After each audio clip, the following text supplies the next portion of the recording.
ইফতারিতে চাল ভাজা আর লবণ পানি এবং সেহরিতে মরিচ ভর্তা, এই সামান্য খাবার খেয়েই রোজা থাকেন ৬০ কল্পনা আক্তার। রাজধানীর ফুটপাতের পাশে পলিথিন ও ভাঙ্গা টিন দিয়ে বানানো ঝুপড়ি ঘরেই থাকেন তিনি। আসবাব বলতে একটি ভাঙ্গা খাট ছাড়া আর কিছুই নেই সম্বল তার। লবণ দিয়ে পানি দিয়া চিনি খাইতে টাকা লাগবো না, কিনিয়া খাইতে কলের পানি আনি তারপর বিস্তার কিনে লবণ দিয়া আর কি করবো, আর চাল ভাজি চুলা হারি বাইরে হাসি স্টার করে। একসময় মানুষের বাড়িতে কাজ করেই চালাতেন সংসার, কিন্তু চোখের সমস্যা দেখা দেয়ায় এখন আর কেউ তাকে কাজে নিতে চান না। তাই অন্যের সাহায্যের ওপরেই চলছে তার জীবন। কেউ দয়া দেখিয়ে কিছু খাবার কিনে দিলে তবেই খেতে পারেন তিনি, অন্যথায় না খেয়েই পার করতে হয় দিন। এবারে রমজানে সেহরিতে খাবারের অভাবে ২টি রোজা রাখতে পারেননি কল্পনা আক্তার।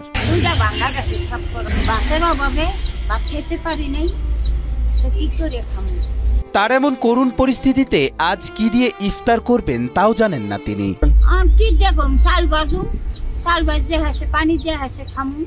একদিকে যেমন খাবারের কষ্ট, তেমনি থাকার জায়গারও নিরাপত্তা নেই। মানুষের কাছে সাহায্য নিয়ে ক্রয় করা হাড়ি পাতিলও চুরি করে নিয়ে গেছে চোর। তাই যেন আক্ষেপের শেষ নেই তার। কষ্ট হইলে কি করুন বাবু, প্রথম পোলাখানে ইটা মারে, মারামারি করে, কত কিছু করে, চুরি করিয়া লইয়া যায় পাতিল একে একে।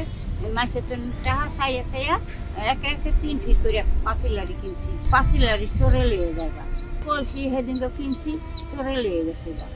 নিরাপত্তার কথা ভেবে মানুষের বাড়িতে কাজ করে ঘর ভাড়া নিলেও পরিশোধ করতে পারেন না ঘরের ভাড়া। অনেক বছর ঘর ভাড়া দিয়ে কুলে থাকতেই না, এই লাগে খামু না ঘর ভাড়া দিব, না খেয়ে থাকতে হয়। ঘর ভাড়া দিলে নালে ঠিক করে খামু, ভিক্ষা করতে গেল ঘর ভাড়া নিতেই না, না খেয়ে থাকতে হয়।